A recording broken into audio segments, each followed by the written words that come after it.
ख्रिस्त येशूमध्ये सर्वांचं स्वागत करतो, प्रभूला महिमा देतो, त्याची स्तुती करतो, कारण सर्वश्रेष्ठ देव आमच्यामध्ये आहे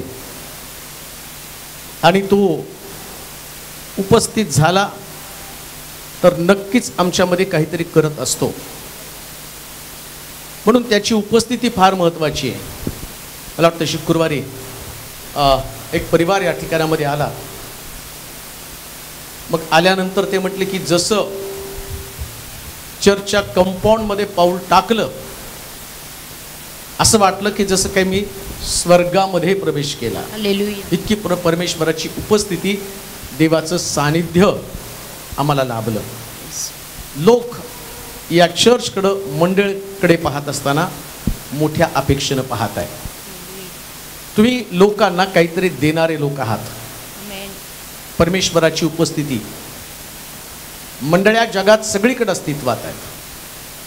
मोठे मोठे चर्चेस, बारे बारे चर्चेस आहेत, परंतु परमेश्वराची उपस्थिती निर्माण करणारं चर्च असलं पाहिजे. म्हणून येशू ख्रिस्तानं त्या चर्चकडं, त्या मंडळीकडं पाहिलं आणि त्या चर्चकडं पाहून म्हटला, याची चिऱ्यावर चिरा राहणार नाही, हे मंदिर मी पाडून टाकणार आहे. त्याला असल्या मंदिराची गरज नाही की ज्याच्यामध्ये फक्त विटा, दगड, कोरीव काम असलं काम त्याला नको आहे. तर त्याला फक्त त्याला निमंत्रण देणारे लोक आवश्यक आहे. त्याला इन्व्हिटेशन, तू ये, या मंदिराचा, या उपस्थित लोकांचा ताबा तू घे. आणि म्हणून सगळ्यात महत्त्वाची गोष्ट काय, आमच्या मंदिरामध्ये देव उपस्थित आहे का? मग तो राहणार कसा? परमेश्वर कसा उपस्थित राहणार? तो तर म्हटला, दोघं किंवा तिघ माझ्या नावानं एकत्र जमतील, मी त्यांच्यामध्ये आहे. सगळ्यात महत्त्वाची गोष्ट, येशूच्या नावानं आम्हाला एकत्र जमायचं. दुसरा उद्देश कोणताच नाही. माझं नाव मोठं व्हावं, मी मोठं व्हावं नाही, येशूचं नाव उंच व्हावं, मोठं व्हावं, त्याच्या नावानं. आणि ज्या त्याच्या नावानं आम्ही जगतो, त्याच्या नावानं उपस्थित होतो, त्यावेळेस तो आमच्या मध्ये हजर राहतो. माझ्या नावानं, लक्षात ठेवा, येशू म्हटलं माझ्या नावानं एकत्र जमा. म्हणजे चर्चेस आहेत जगामध्ये अस्तित्वात, पण कोणाच्या नावानं जमतात? कोणाच्या नावानं? प्रत्येक मंडळीला एक पंथ आहे, एक तत्व आहे, एक सिद्धांत आहे. ना सिद्धांतासाठी, ना तत्वासाठी, ना कुठल्या विशिष्ट प्रकारच्या संस्थेसाठी, आम्ही फक्त देवासाठी, का तर त्यानं आमच्यामध्ये उपस्थित राहावं. तो तेच आमचं ध्येय आहे. आणि त्या ध्येयानं ज्यावेळेस आम्ही प्रेरित होतो, आम्ही स्वतःला विसरून जातो. आमचं ध्येय, आमचं लक्ष फक्त असतं, माझ्यामध्ये आमचा प्रभू आहे. आणि तो सगळ्यात मोठा आहे बरं का. बिल्डिंग पेक्षा मोठा, या असणाऱ्या वाद्यांपेक्षा तो मोठा, वाजवणाऱ्यांपेक्षा मोठा, गाणाऱ्यांपेक्षा मोठा. का? कारण आम्ही सगळं वाजवतो, गातो कोणासाठी? त्याने उपस्थित राहावं. आणि ज्यास आम्ही स्वतःला समर्पित करून सगळं फोकस त्याच्यावरती करतो, त्यास त्याला कळतं हे लोक भुकेले आणि तहानेले आहेत. दावीद म्हणतो, वाजवणारा इतकं सुंदर दावीद, त्याच्या वाद्यानं दुरात्मा निघत होता. तो दावीद म्हणतो, हरणी जशी पाण्याच्या प्रवाहासाठी लुलपते, तसा हे देवा माझा जीव तुझ्यासाठी तहानेला झालेला आहे. आमच्यामध्ये देवासंबंधीची तहान असली पाहिजे. ज्यास देवासंबंधीची तहान असते ना, त्यास मनुष्य स्वतःच्या जीवनाची पर्वा करत नाही. त्याला एकच कळतं की मला प्रभू मिळाला पाहिजे. म्हणून तो पौल म्हणतो, मी माझ्या प्राणाची किंमत एवढी पण करत नाही, एवढी सुद्धा. हा कोण आहे पौल? या पौलानं रोम मधल्या सगळ्यात भारी डिग्र्या घेतलेल्या, ईश्वरी विज्ञानाची शिक्षण घेतलेलं एक धर्मपंडित, धर्माचं कट्टर यहुदी पौल असं असणारा पौल आहे. म्हणजे आत्ताची जी ऑक्सफर्ड युनिव्हर्सिटी आहे, त्या युनिव्हर्सिटीमध्ये शिक्षण घेणारा व्यक्ती, तसा पौल त्या काळातला सगळ्यात भारी शिक्षण घेणारा पौल आहे. आणि तो पौल काय म्हणतो, मी माझ्या प्राणाची किंमत एवढी पण करत नाही. काय असेल त्याचं जीवन आणि काय त्याला ख्रिस्त समजलेला आहे. असा ख्रिस्त जर समजला ना, मग ना तुमच्या स्थानाचं, ना तुमच्या जागेचं व्हॅल्यू तुम्हाला वाटणार. तुम्हाला कळतं की व्हॅल्युबल फक्त येशूच आहे, फक्त येशूच आहे. आणि जगामध्ये तुम्हाला माहिती का, या दिवसामध्ये लोक वेडे पिसे होऊन देवाला शोधत आहे. काल मला एका डॉक्टरचा फोन आला आणि मग त्याने सांगितलं की तुम्ही 15 ऑगस्टला मुंबईला येणार आहे. म्हटलं हो येणार आहे. म्हटलं मी डॉक्टर आहे आणि माझे 3 पेशंट आहेत आणि या 3 पेशंटला घेऊन मी मीटिंगला येणार आहे. हालेलुया. डॉक्टर 3 पेशंट घेऊन. मी आश्चर्यचकित झालो. तो म्हटला मी त्या पेशंटला सुवार्ता सांगितले, त्यांना सांगितलं की मी तुम्हाला तिथे घेऊन जातो, मी तुमच्यावर उपचार करतो, पण त्यांच्याकडचा येशू तुम्हाला बरं करेल. आमेन. लक्षात ठेवा. हालेलुया. म्हणून म्हटले सगळ्यात मोठं स्थान, माझी डिग्री, माझं प्रोफेशन नाही तर माझा येशू आहे. आमेन. सगळ्यात मोठी जागा त्याला आहे, सगळ्यात मोठी जागा. जर खरी शांती तुम्हाला पाहिजे असेल ना तर फक्त ख्रिस्ताला उंच करायला शिका. हालेलुया. एकदम शांती अंतःकरणामध्ये आमेन. इतकी पीस असते ना, इतकी शांती, कळतं की माझ्या जीवनातनं माझा प्रभू उंच झालेला आहे. आमेन. हे जीवन आहे बरं का. रोज त्याला उंच करणं, रोज त्याला महिमा देणं, रोज त्याला वरच्या स्थानावरती ठेवणं हे जीवन आहे. हालेलुया. बाकी सगळं खोटं आहे. हे जीवन आहे, हे खरं तत्व आहे, हे सिद्धांत आहे ज्याच्याद्वारे तुमचं जीवन प्रभूला जोडून राहतं. मग पौल म्हणतो मला ख्रिस्तापासून कोण विभक्त कर, कोण आमच्यामध्ये सेपरेशन आणेल, आम्हाला कोण एकमेकापासून तोडेल. एकरूप झाला ख्रिस्ताशी, तेवढं ख्रिस्ताशी एकरूप व्हायला पाहिजे. ज्यास तुम्ही ख्रिस्ताशी एकरूप होता ना त्यास तुम्हाला जगामध्ये असणाऱ्या प्रश्नांचं काहीच वाटत नाही. हालेलुया. कोणता प्रश्न मोठा आहे? पौल म्हणतो मरण सगळ्यात मोठं आहे. मरणच. एखादा व्यक्ती घरामध्ये मृत्यू पावला किंवा तुम्ही मृत्यूच्या पंथास लागला, आता तुम्हाला मृत्यू डोळ्यासमोर दिसत आहे, त्याच वेळेस मनुष्य तुटला जातो, त्याच तो देवापासून विभक्त होतो. पण पौल म्हणतो मला कोण विभक्त करेल? मरण पण नाही विभक्त करू शकणार आहे, छळ पण नाही मला विभक्त करू शकणार आहे, उपासमार पण मला विभक्त करू शकणार. काय अटॅचमेंट आहे, काय एकाग्र झालं तो देवाशी. इतकं एकाग्र व्हायला पाहिजे देवा सांगते. हालेलुया. एकदा का देवाशी तेवढं तुम्ही एकाग्र झालं. लक्षात घ्या, हे आत्ता जी मिनिस्ट्री करतो ना, मी मिनिस्ट्री करतो, ही मिनिस्ट्री नाहीच आहे. आता जे मी उभं राहून तुम्हाला प्रीचिंग करतो, हे सगळं लावलंय, ही प्रसिद्धी, हे नाव, नेम फेम, या सेवक लोकांना नेम फेम नव्हतो. यांना पकडत होते, बंदिशाळेत टाकत होते, यांच्या पाठीवरती फटके मारत होते. फटके मारल्यावर अंगावरती वळ उठायचे, त्यांना जेलमधनं बाहेर काढायचे, हे बायबल घ्यायचे आणि लोकांना सुवार्ता सांगत बाहेर फिरायचे. काय मिनिस्ट्री होती ती काळातली. काय त्यांना देवाविषयीचा आवेश होता, कसला त्रास, कसलं संकट त्यांच्यासाठी. आणि एवढंच नव्हे तर ते जहाज फुटलं तरी सुवार्तेला जात होते. हालेलुया. ना त्यांना घराची परवा, ना त्यांना आपल्या कुटुंबातलं, आपल्या लेकरा संबंधानं उद्या काय खायचं. हा पौल तर सेवा करताना त्याला रोजच्या रोटीसाठी सुद्धा त्याला तंबू शिवावा लागत होता. विचार करा, टेलरिंग काम करून पुन्हा सुवार्तेला जाणं आणि अनेक मंडळांची स्थापना करणं, किती अटॅचमेंट आहे देवाबरोबर. काय एकाग्र पण आहे देवा सांगते. तितकं एकाग्र देवाशी झालं पाहिजे, मग तुम्हाला खरंच जीवन समजणार आहे. आणि म्हणून जीवनामध्ये सगळ्यात महत्वाची गोष्ट देवाच आहे. मला आज दुसऱ्या विषयावरती बोलायचं होतं, पण तुम्ही आल्यापासून ते तिरंगा वगैरे बघितलं तर मला लक्षात आलं, अरे उद्या 15 ऑगस्ट आहे. आणि ते पण तितकं महत्वाचं आहे आणि बिब्लिकली पण समजून घेणं गरजेचं. स्वातंत्र्य प्रत्येक देशाला आवश्यक असणारी गोष्ट आहे.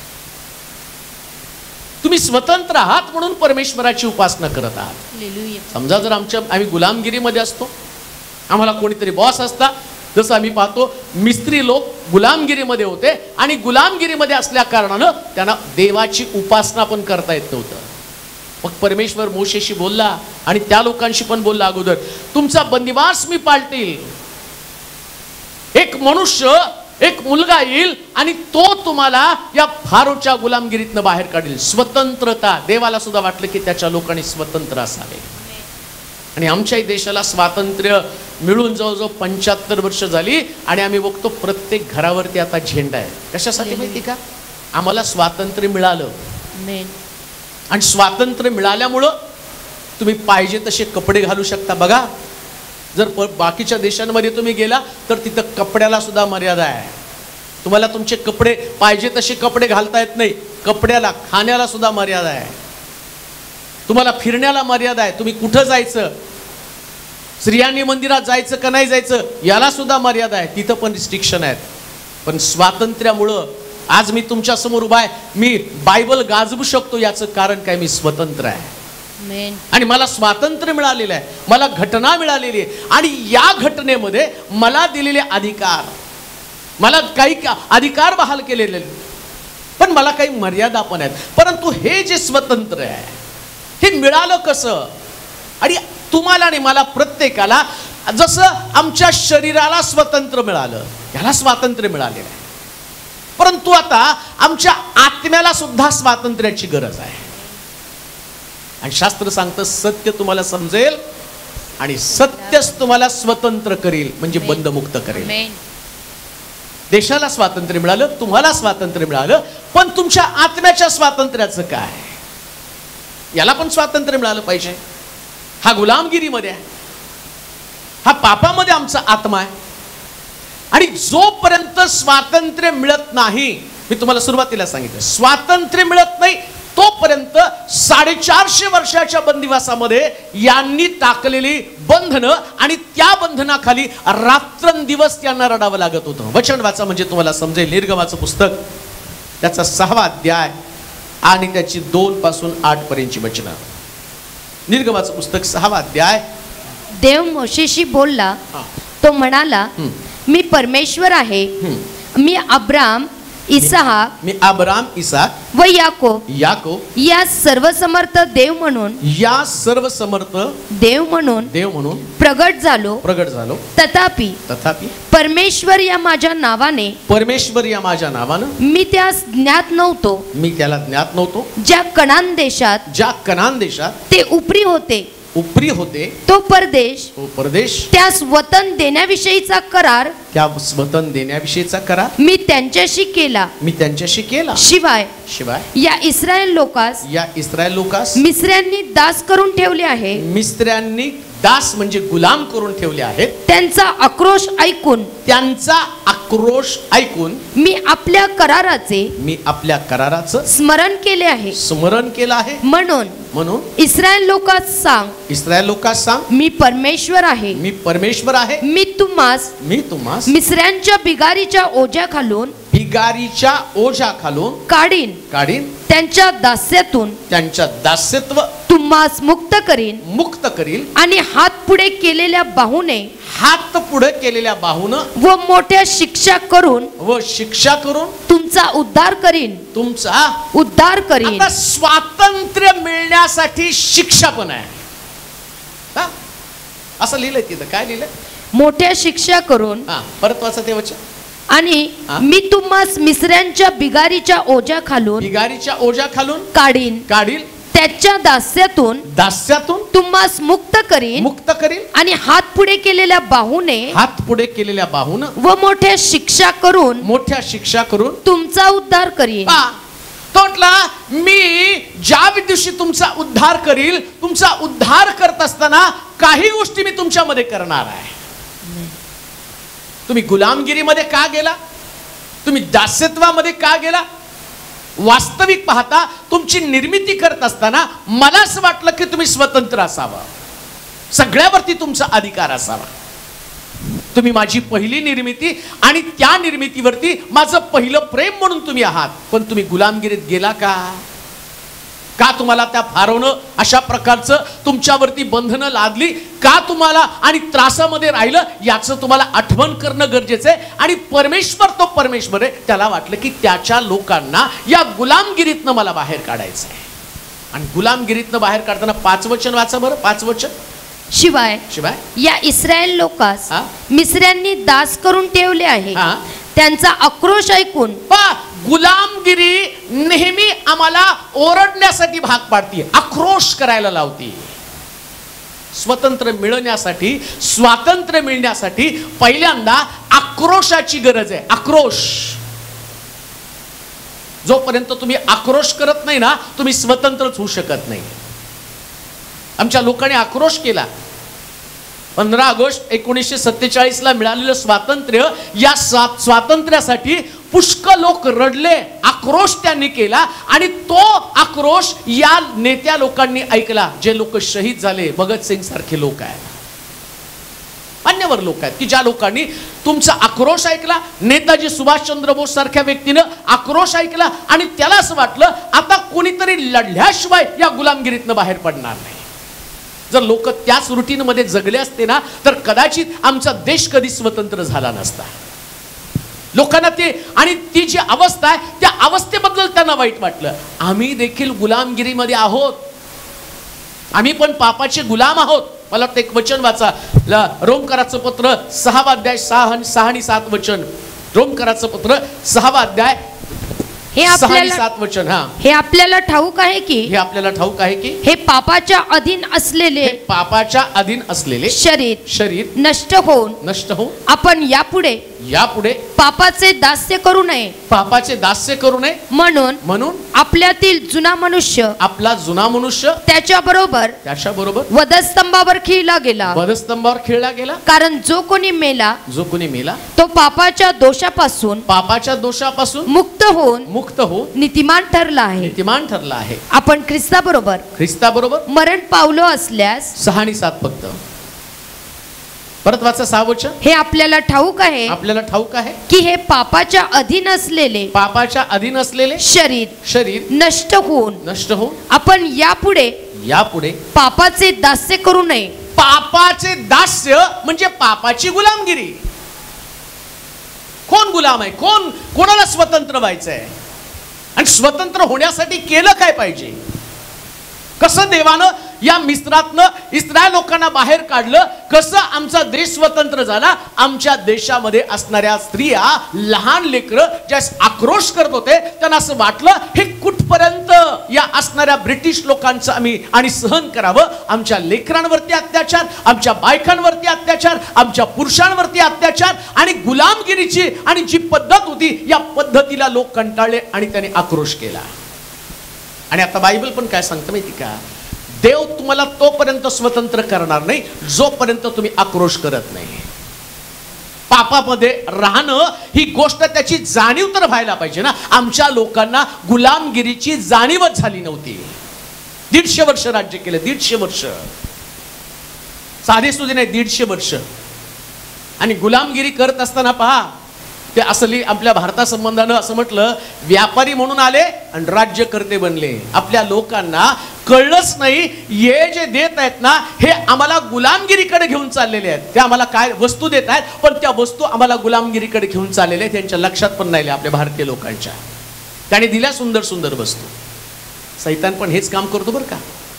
तुम्हाला येतो आणि एखादी वस्तू जी तुम्हाला अट्रॅक्ट करते, जी तुम्हाला आकर्षित करते, अशा प्रकारची वस्तू तुमच्या हातामध्ये देतो. तुम्हाला कळत पण नाही तुम्ही गुलामगिरीमध्ये चाललेला आहात. शमशोनाच्या हातामध्ये दलीला दिली, त्या दलीलेनं शमशोनाची बटा कापल्या आणि त्याला शेवटी बटा निघून गेल्याबरोबर त्याला साखळदाणे बांधलं आणि त्याला बंदिशाळेमध्ये टाकलं. कळलं पण नाही दलीला त्याला त्या गुलामगिरीमध्ये घेऊन चाललेले. अशीच कुठली तरी गोष्ट आमच्यामध्ये असती आणि ती आम्हाला देवाच्या संगतीपासून या पापाच्या गुलामगिरीकडे घेऊन जात असती आणि आम्ही त्याच्यामध्ये गेल्यावर कधी आम्ही जाऊन अडकून पडतो. आम्हाला बाहेर पडण्याची धडपड करण्याची ताकद नसती आणि जोपर्यंत तुम्ही आक्रोश करत नाही तोपर्यंत तुम्ही मुक्त होऊ शकत नाही. शास्त्र सांगतं गुलामगिरीमध्ये असताना इस्रायल लोकांनी आक्रोश केला. शमशोन सुद्धा गुलामगिरीमध्ये पडल्यावर, त्या बंदिशाळेत पडल्यावर त्याने आक्रोश केला आणि देवाला काय म्हटला, परत एकदा माझ्या बटा मला दे, मला स्वातंत्र्य दे, मला स्वातंत्र्य दे, मला स्वातंत्र्य दे. परमेश्वर जोपर्यंत तुम्ही ओरडत नाही तोपर्यंत तुम्हाला स्वतंत्र करत नाही. शमशोन ओरडला, त्याला कळालं माझं स्वातंत्र्य मला पाहिजे, मला या बंदिशाळेमध्ये नकोय. आणि ज्यावेळेस तुम्ही गुलामगिरीमध्ये असताना त्यावेळेस तुमचं आतोनात हाल होत असतात. शमशोनाच्या बटा गेल्यावर त्याचे डोळे पण फोडले, त्याची दृष्टी निघून गेली. गुलामगिरीमध्ये असल्या कारणानं त्याच्याकडे व्हिजन नव्हतं. जे पापाच्या गुलामगिरीमध्ये आहे त्याच्याकडे व्हिजन नसतं, त्याच्याकडे स्वप्न नसतात. ते फक्त जगायचं म्हणून जगत असतात. त्यांना पुढे जाण्याची कुठली आशा नसते. त्यांना असं वाटतं मी जन्माला आलो आणि आता मला मरायचंय. म्हणून तुम्ही बघा ड्रग्ज घेणारे लोक, व्यसन करणारे लोक, जर तुम्ही त्यांच्याकडे बघितलं तर त्यांचं जीवन एक मरणापर्यंत जीवन असतं. पण काही लोकांचं स्वप्न असतं तसं योसेपाचं स्वप्न आहे, 11 पेंढ्या माझ्या पेंडीला नमन करतील. तो नाही गेला पापाच्या गुलामगिरीमध्ये. शमशोनाकडं दलील आहे, तसं योसेपाकडे सुद्धा पोटीपराची पत्नी आहे. योसेपानं नाही गुलामगिरी स्वीकारली. त्याला माहिती आहे गुलामीपेक्षा माझे डोळे महत्वाचे आहेत, माझं विजन महत्वाचं आहे. आणि माझ्या विजन मध्ये काय, 11 पेंड्या मला नमन करणार आहे. कांदू नाही का? देवानं तुमच्यासाठी एक सुंदर विजन ठेवलेलं आहे. एकदम सुंदर विजन, एकदम सुंदर स्वप्न. ऑर्डिनरी जीवन नाही. गुलामगिरी कराल तर ऑर्डिनरी जीवन जगाल, पण जर गुलामीतनं बाहेर याल तर योसेपासारखं सर्वोच्च पद असणार आहे, दानियेलासारखं वरचं पद असणार आहे. पण आक्रोश करणार कोण? तुमचे डोळे फुटलेत, तुमच्या समोर विजन नाही, काहीतरी बंधनामध्ये तुम्ही अडकलेलात, गुलामगिरीमध्ये अडकलेलात. आणि त्या गुलामगिरीतनं बाहेर पडण्यासाठी परमेश्वर वाट पाहत आहे. त्याला असं वाटतं कुठंतरी या लोकांनी आक्रोश करावा. तुम्हाला माहिती का, बंदी शाळेमध्ये असणारे, गेल्या शुक्रवारी आम्ही ऐकलं आणि त्याच्यामध्ये म्हटलं की ते साखळदंडानं पेत्र आणि त्या ठिकाणामध्ये पौल सिलास हा साखळदंड वाजवून देवाची उपासना करते. त्यांनी सुद्धा बंदी शाळेमध्ये आक्रोश केला. हो, उपासनेचा जयघोष त्या ठिकाणामध्ये केला. परिणाम काय झाला? त्यांची सुद्धा गुलामगिरी सुटली, त्यांची पण बंधनं तुटली आणि ते त्यातनं बाहेर आले. का? कारण त्यांच्या आक्रोश पण 2 पद्धतीचे आहेत. एक आक्रोश पापामध्ये असताना आक्रोश आहे, आणि दुसरा आक्रोश जो असतो ना तो पापातनं बाहेर पडून केलेला आक्रोश असतो. पण तो आक्रोश जो असतो तो पुन्हा तुम्हाला स्वतंत्र करतो आणि त्या आक्रोशाच्या द्वारे तुमच्या जीवनामध्ये अद्भुते घडतात. पण पहिला आक्रोश तुमच्या शरीराचं तारण करतो. म्हणून शास्त्र सांगतं इस्रायल लोकांनी गुलामगिरीमध्ये त्या असताना देवाकडे आक्रोश केला. 5 वचन वाचा परत. शिवाय या इस्रायल लोकास मिस्र्यांनी दास करून ठेवले आहे. मिस्र्यांनी दास करून ठेवले आहे. त्यांचा आक्रोश ऐकून देवाला कधी सुद्धा तुम्ही गुलाम असलेले आवडत नाही. आमेन का? आमेन. एक व्यक्ती ज्या गुलामीमध्ये असते ना, गरिबीच्या दारिद्र्याच्या गुलामीमध्ये असते. कारण काय? का तुम्ही दारिद्र्याच्या गुलामीमध्ये आहात? देवाला तर वाटतं तुम्हाला स्वतंत्र करायचं आहे. तुम्हाला माहिती का, त्या परमेश्वरानं इस्रायल लोकांना स्वतंत्र केलं ना, स्वतंत्र करण्याच्या अगोदर देवानं त्यांना सांगितलं आता मी अशी गोष्ट करेल की जे लोक तुम्हाला त्रास देत आहे ना, मी त्यांच्या अंतःकरणात तुमच्याविषयी कृपा उत्पन्न करेल. आणि ज्यास तुम्ही बाहेर पडाल ना तर त्या मिस्त्री बायका आपल्या अंगातले दागिने तुम्हाला देईल. आधी तुम्ही गरीब होता, पण मी तुम्हाला स्वतंत्र केल्यावर रिकामं ठेवणार नाही, मी तुम्हाला समृद्ध करून तिथून बाहेर काढेल. हे आमच्या देवाचे मुक्ततेचा आणि एक प्रकारचे मुक्ततेचा प्रकार आहे की प्रभूनं त्याच्या लोकांना गुलामगिरीतनं बाहेर काढलं. गुलामगिरीतनं बाहेर येणारा व्यक्ती हा कधी दारिद्र्याच्या गुलामीमध्ये राहत नाही. आणि एखादा व्यक्ती गरिबीमध्ये राहतो, एखादा परिवार गरिबीमध्ये राहतो ना, तर परमेश्वर म्हणतो एकदा यानं आक्रोश करावा, एकदा यानं हाक मारावी. जसं इस्रायल लोकांनी आक्रोश केला, हाक मारली. हाक मारल्यावर देवानं त्यांना तसंच ठेवलं नाही, तर देवानं त्यांना समृद्ध केलं. किती काळ गरिबीमध्ये राहणार आहात, किती काळ फेल्युअर जीवन जगणार आहात, किती काळ अपयशी जीवन जगणार आहात. एक गोष्ट ध्यानात ठेवा, प्रभूला सर्व काही शक्य आहे, सगळं काही. परवा मला एका बहिणीनं फोन केला, ज्या सोनाराकडे त्यांनी सोनं गहाण ठेवलंय आणि तो सोनार यांचं सोनच द्यायला तयार नाही. ते म्हणले आता आम्हाला मोठा प्रश्न पडला, आम्ही तर गरीब आहोत आणि आमचं तेवढं थोडंसं सोनं आहे, तो सोनार गेली 3 वर्ष आमचं आणि काही ऐकत नाही आणि आम्हाला मोठा प्रश्न पडला, काय करावं? बाळक साहेब त्याचं मन बदलाव म्हणून तुम्ही काहीतरी करा. माझं स्टेटसवरती आहे ती साक्ष. आणि मग प्रार्थना केली आणि प्रार्थना केल्यावर यांनी परत सोनाराला कॉल केला आणि तिकडे सोनाराने कॉल उचलला आणि म्हटलं तुमचं सोनं घेऊन जा. आक्रोश केल्यावर देव स्वतंत्र करतो. हे देवाचं काम आहे. देवाला नाही वाटत तुमच्या सगळ्या वस्तू कोणीतरी काढून घ्याव्या. परमेश्वराला नाही वाटत तुमचं काहीतरी आणि नुकसान व्हावं.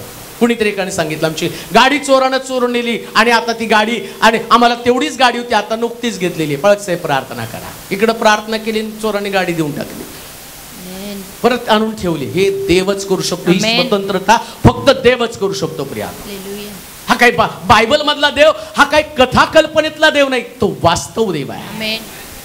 तो वास्तव देव आहे, तो आहे, तो काम करतो. पण आक्रोश कोण करणार? आक्रोश केला पाहिजे ना, स्वतंत्र होण्यासाठी आक्रोश केला पाहिजे ना, गुलामगिरीतनं बाहेर येण्यासाठी, दास्यत्वामधनं बाहेर येण्यासाठी आक्रोश केला पाहिजे. एकदा आक्रोश करा, प्रार्थना करा देवाकडं, प्रभू मला स्वतंत्र कर, मला गरिबीत नाही राहायचं. लक्षात ठेवा, तुमची गरिबी, तुमचं कर्जबाजारीपणा ही तुमच्यासाठी गुलामी आहे, आणि या गुलामीतनं तुम्हाला बाहेर पडणं गरजेचं आहे. कधी लागणार तुमच्या घरावरती झेंडा? जसा हा तिरंगा आहे ना, तसा आमच्या देवाकडे पण एक झेंडा आहे, आणि त्या झेंड्याचं नाव काय? यहोवा निसी, परमेश्वर माझा ध्वज. हालेलुया. परमेश्वर माझा विजयाचा ध्वज, नुसता ध्वज नाही. हा झेंडा जो मिळाला ना, याच्यामध्ये आम्ही पाहतो हे रक्त सांडलंय म्हणून केशरी रंगाचा झेंडा आहे. हे रक्त सांडलंय, रक्त सांडल्यावरती शांती मिळाली, आणि शांती मिळाली म्हणून समृद्धी आली. हे हिरवं जे आहे ना, ते समृद्धीचं लक्षण आहे, हे शांतीचं लक्षण आहे. आणि हे जर बघितलं तर रक्त सांडलं, त्याच्यासाठी तो तिरंगा टाकलेला का? हा तिरंगा तुम्हाला काय सांगतो? ज्या दिवशी तुम्ही स्वतंत्र होता, तुम्हाला आठवण आली पाहिजे, इथं कोणतरी शहीद झालंय, आम्हाला पण स्वतंत्र मिळवण्यासाठी येशू ख्रिस्त शहीद झालेला आहे. असंच नाही गुलामगिरीतनं बाहेर पडलं. या इस्रायल लोकांना गुलामगिरीतनं, मिस्रातनं बाहेर पडताना त्याने नियम दिला होता. काय नियम? तुम्हाला गुलामगिरीतनं बाहेर पडण्याच्या अगोदर एक नियम तुम्हाला पाळावा लागेल, कोकरा कापावा लागेल, कोकऱ्याचं रक्त दारबाही कपाळपट्टीवरती लावावं लागेल. कोकरा कापला, शेवटची पिढा आली, त्याच्यानंतर तुम्ही मिस्रातनं बाहेर पडणार आहे. लक्षात ठेवा. तसंच आम्हाला स्वतंत्र करण्यासाठी येशू ख्रिस्त, त्याच्या संबंधानं बाप्तिस्मा करणारा योहान म्हणतो, हा पहा जगाचं पाप हरण करणारा, म्हणजे पापाच्या गुलामगिरीतनं बाहेर पाडणारा कोकरा. जगाच्या उद्धारासाठी हा कोकरा कापला गेला, आणि या कोकऱ्याच्या रक्ताच्या द्वारे आमची पापाची गुलामगिरी नष्ट झाली, आणि आम्ही स्वतंत्र झालो. आणि लक्षात ठेवा, हा झेंडा आता आम्हाला खाली पडू द्यायचा नाही. कोणता झेंडा? यहोवा निसी. आमेन. यहोवा निसी. हालेलुया. मोदींनी सांगितलं 75 वर्ष झाले म्हणून सगळ्यांनी आपल्या घरावरती झेंडा लावा. पण त्या काळामध्ये यहोवा देवानं सांगितलं होतं, तुम्ही प्रत्येक घराला कोकऱ्याचं रक्त लावा, आणि ज्या घराला कोकऱ्याचं रक्त लावलं जाईल अशा प्रत्येक घराची सुटका होणार. हालेलुया. प्रत्येक घराची सुटका. आमेन. हा झेंडा लोकांनी भीतीनं लावला, पण तो झेंडा, ते रक्त लोकांनी स्वयंस्फूर्तीने लावलं. का? कारण त्यांना माहिती हे रक्त आम्हाला सुटका देणार आहे, हे रक्त आम्हाला आजादी देणार आहे, हे रक्त आमचा बचाव करणार आहे. लक्षात घ्या, रक्ताची ताकद, सुटकेची ताकद, जर ख्रिस्ताचं रक्त आम्ही आमच्यावरती लावलं तर आम्ही गुलामगिरीपासून मुक्त होणार आहोत. आणि म्हणून म्हटलं की परमेश्वर, वाचा ते वचन परत एकदा. शिवाय या इस्रायल लोकांस मिस्र्यांनी दास करून ठेवले आहे, दास करून ठेवले आहे. त्यांचा आक्रोश ऐकून, त्यांचा आक्रोश ऐकून मी आपल्या कराराचं स्मरण केले आहे, स्मरण केलं आहे. म्हणून इस्रायल लोकांस सांग, इस्रायल लोकांस सांग, मी परमेश्वर आहे. मी कोण आहे? परमेश्वर आहे. मी परमेश्वर आहे. मी तुम्हास मिस्र्यांच्या बिगारीच्या ओझ्या खालून कोण बाहेर काढणार आहे? परमेश्वर. कोण स्वतंत्र करणार आहे? परमेश्वर. कोणी प्रीचर नाही, कोणी लीडर नाही, कोणी भविष्यवक्ता तुम्हाला मोकळं करणार नाही, पण तुमचा देव तुम्हाला मोकळं करणार आहे. कोणीच प्रीचर मोकळं करणार नाही. तशी भाषण देणारे लोक आहेत. आता तुम्ही बघा, 15 ऑगस्टला ठरलं भाषण, 26 जानेवारीला त्यांनी मोकळं केलं का तुम्हाला? भाषण द्यायला काय जातं? प्रीचर पण भाषण देतो, पण ख्रिस्त रक्त सांडतो त्यालाच मोकळं केलं. म्हणून म्हटलं कोणी प्रीचर तुम्हाला स्वतंत्र करणार नाही, ते भाषण आहे. आणि बघा, आजची भाषणं जर तुम्ही बघितली ना, तर बसलेल्यालाच वाटतं तर युद्धावर जावं, गोळ्या घालून यावं, पाकिस्तानला मारावं, चायनाला मारावं,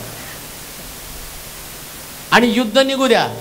हे भाषण करणारे नेते बिळात जाऊन लपून बसतील, कारण ते तुम्हाला स्वतंत्र करण्याची क्षमता त्याच्यामध्ये नाही. पण माझा ख्रिस्त नुसता बोलला नाही, तो युद्धभूमीवरती गेला, सैतानाशी लढला, त्यानं रक्त सांडून तुम्हाला आणि मला खंडून घेतलं, आणि तुम्हाला आणि मला स्वतंत्र केलं. म्हणून म्हटलं मी परमेश्वर आहे, मी तुम्हाला स्वतंत्र करणार आहे. मी करणार आहे स्वतंत्र. मग स्वतंत्र करणारा जो देव, त्याच्याकडे लक्ष लागलं पाहिजे. कोणाकडे लक्ष लावता? देवाकडे लक्ष लावा, तो तुम्हाला स्वतंत्र करणार आहे. गुलामगिरीच्या बंधनामध्ये जर तुम्ही आहात तर सारं लक्ष, म्हणून तो म्हटला मी तुम्हाला गुलामगिरीतनं बाहेर काढणार आहे. माझं भाषण नाही तुम्हाला गुलामगिरीतनं बाहेर काढणार.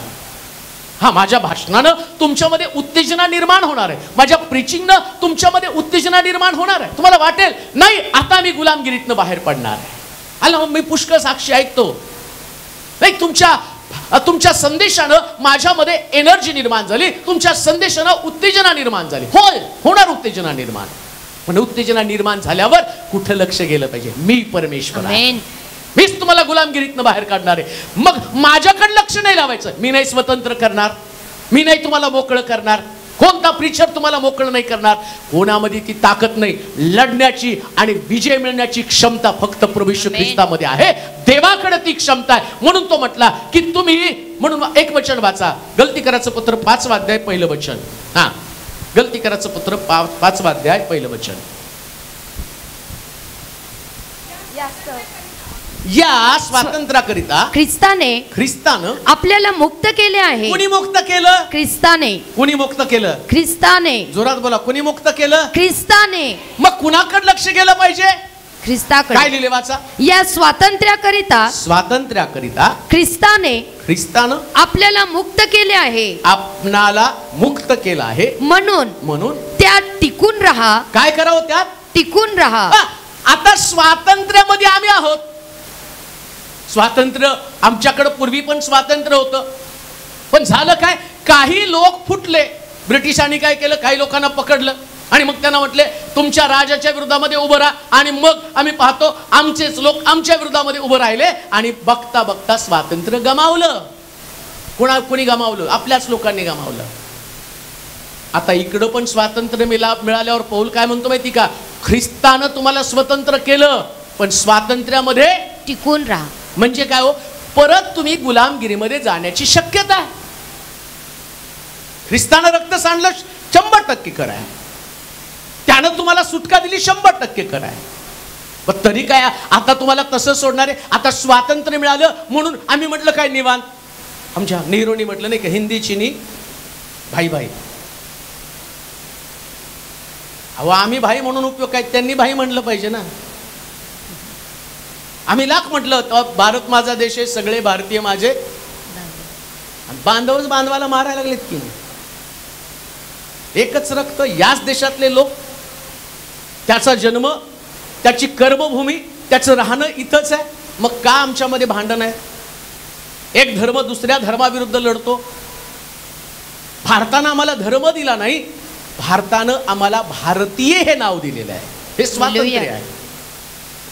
आता धर्म जे आहेत या देशामध्ये असंख्य धर्म आहेत, पण सगळे धर्म कोण आहेत? भारतीय आहेत, इंडियन्स. आम्ही सगळेजण इंडियन्स, भारतीय आहोत. मग हे स्वातंत्र्य आम्ही टिकवून ठेवलं का? असं कोणतं स्वातंत्र्य आहे की जे आमच्या हातातून निसटून चाललं? मग या स्वातंत्र्याला तोडण्याचं पण काम कोण करतात? नेते लोकच. एका धर्माच्या विरुद्ध दुसऱ्या धर्माला लढवलं आणि तुमचं स्वातंत्र्य गहाण पडणं किंवा तुमचं स्वातंत्र्य गमावणं. तसं पौल पण काय सांगतो माहिती का? तुम्हाला स्वातंत्र्य ख्रिस्तानं दिलं, पण कोणीतरी येऊन, म्हणून म्हटलं मी सांगितलेली सुवार्ता याच्यापेक्षा वेगळी सुवार्ता तुम्हाला कोणीतरी येऊन सांगेल, ती सुवार्ता शापभ्रष्ट असो. पौल म्हणतो म्हणजे काय? तुम्हाला गुलामगिरीत नेणारी दुसरी कुठली तरी सुवार्ता असेल आणि ती सुवार्ता तुम्हाला पुन्हा पापाकडे घेऊन जाईल. ऐका बरं का, काय बायबल आणि भारताचं स्वातंत्र्य मिळतं जुळतंय. बायबल कळलं ना, मी तर सगळ्या धर्म का कुठला सण आला मला सांगा, मी त्याच्यातनं तुम्हाला दाखवलं. कारण बायबलमध्ये सगळंच आहे. हालेलुया. रंगपंचमी, नागपंचमी सगळं आहे याच्यात, सगळं आहे हो. धुलवड पण आहे, दिवाळी पण आहे, नवीन वर्ष तुमचं काय म्हणतात त्याला, पाडवा, सगळं याच्यात आहे. चंद्रदर्शन, चतुर्थी, अमावस्या, पौर्णिमा सगळं आहे. म्हणून म्हटलं कधी आलं तर आपण ते पण शिकू. सगळं शिकविल याच्यातलं, सगळं सगळं सगळं सगळं A to Z. हालेलुया. आणि तुम्हाला कळेल हाच देव खरा आहे. आमेन. हाच देव जिवंत आहे. हालेलुया. म्हणून इथं काय म्हटलं माहिती का? तुम्हाला याच्यापेक्षा वेगळी सुवार्ता कोणीतरी येऊन सांगेल. पौल म्हणतो मिळालेले स्वातंत्र्य गमवू नका. असा फार सुंदर आहे. म्हणजे मला तुम्हाला समजेल, समजावून सांगते. या स्वातंत्र्याकरिता ख्रिस्ताने आपल्याला मुक्त केले आहे. म्हणून त्या टिकून राहा. गुलामगिरीच्या जुवाखाली पुन्हा सापडू नका. आता येशूनं या सगळ्यातनं बाहेर काढण्यासाठी स्वतः रक्त सांडलं आणि त्यांनी सांगितलं, व्यभिचारी स्त्रीला सांगितलं, जा इथून पुढे पाप करू नको, व्यभिचार करू नकोस. आता दुसरं कोणतरी येईल आणि सुवार्ता सांगेल, वेगळी सुवार्ता. काय सुवार्ता सांगेल तो? शलमोनानं 1000 बायका केल्या, तुम्ही 2-4 केल्या तर काय बिघडतं? आली का नाही सुवार्ता तिथं? पोटाच्या विकारासाठी थोडासा द्राक्षरस घे, लगाव थोडी.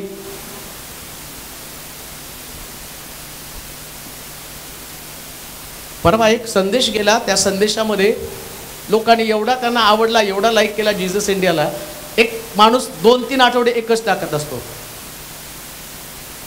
रविवारची उपासना 666 आहे, 666 आहे. ते लोकांना शनिवारची उपासना ती खरी सांगा आणि तुम्ही ते शिकवा.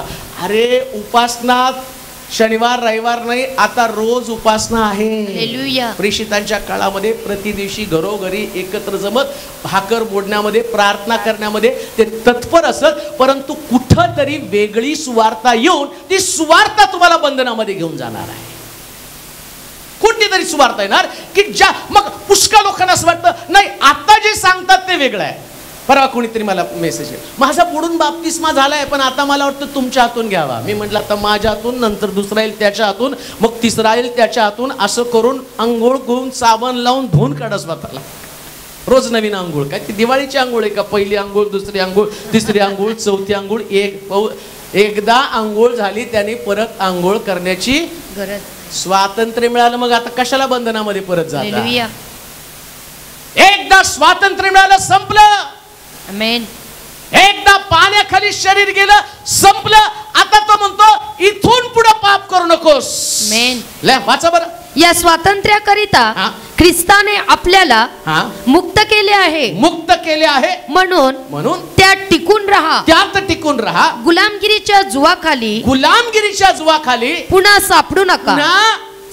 एकदा स्वातंत्र्य मिळालं बस. आमेन. आता कोणीतरी तुम्हाला वेगळं काहीतरी सांगेल, आपण सगळीच देवाची लेकरं आहे. आता काय नाही तर लोकांना एकच सुवार्ता, सगळे स्वर्गात जाणार आहे. वा, कोणता स्वर्ग काढलाय काय माहिती, सगळेच जाणार आहेत म्हटले ते. आणि तुम्ही ऐका, यूट्यूब तर एवढं भारी माध्यम मिळालं ना, त्याच्यात इतकी व्हरायटीचे ऐकायला मिळतील. सगळ्याला देव स्वर्गात नेणार आहे, ज्याचा बाप्तिस्मा झाला. आणि तिकडे येशू म्हणतो पुष्कळ जण आतमध्ये जाण्याचा नेटानं म्हणजे कष्ट करून जाण्याचा प्रयत्न करतील, पण त्यांच्याच्यानं जावणार नाही. का नाही जावणार?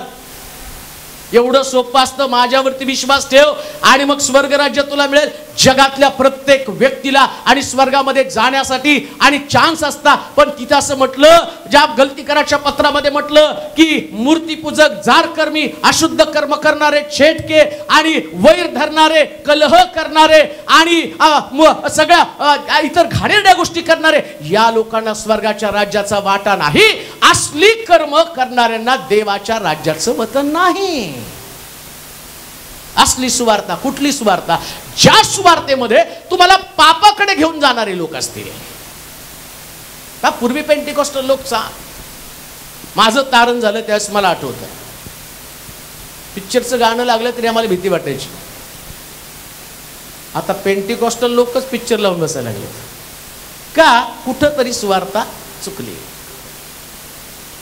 कुठंतरी सुवार्ता चुकली.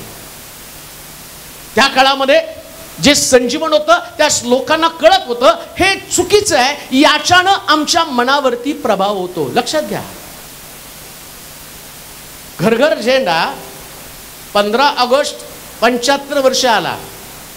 75 वर्ष आला का नाही 15 ऑगस्ट? आज सगळ्या घरावर झेंडे दिसतात. गेल्या वर्षी दिसले का? वातावरण निर्मिती झाली. वातावरण निर्मिती झाली. आणि वातावरण निर्मिती झाल्याबरोबर सगळ्या घरावर आपोआप झेंडे आले. मी पण लावला ना, मी पण लावला. बरं, लावावाच लागतो. याचा अर्थ झेंडा नव्हता त्यावेळेस देशावर प्रेम नव्हतं का?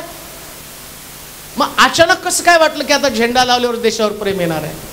वातावरण निर्मिती. का मी तुम्हाला सांगतो माहिती का?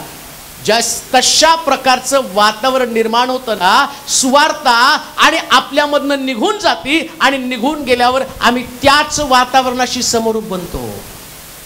जी आधी शुद्धता, जी पवित्रता तुमच्यामध्ये होती, स्वातंत्र्य मिळाल्यामुळं त्या काळातल्या लोकांनी स्वातंत्र्य मिळाल्यावर त्यांच्याकडं जे निर्भेळ प्रेम होतं, स्वातंत्र्य मिळाल्यावरती काय त्या ठिकाणामध्ये आपल्या लोकांनी जल्लोष केला, एकमेकाच्या मदतीला ते धावून गेले. माझे लोक आहेत, आपले लोक आहेत, या लोकांनी. आणि त्यावेळेस म्हटले हिंदू मुस्लिम कोणी भांडलं नाही, सगळे म्हटले आपलेच लोक आहेत.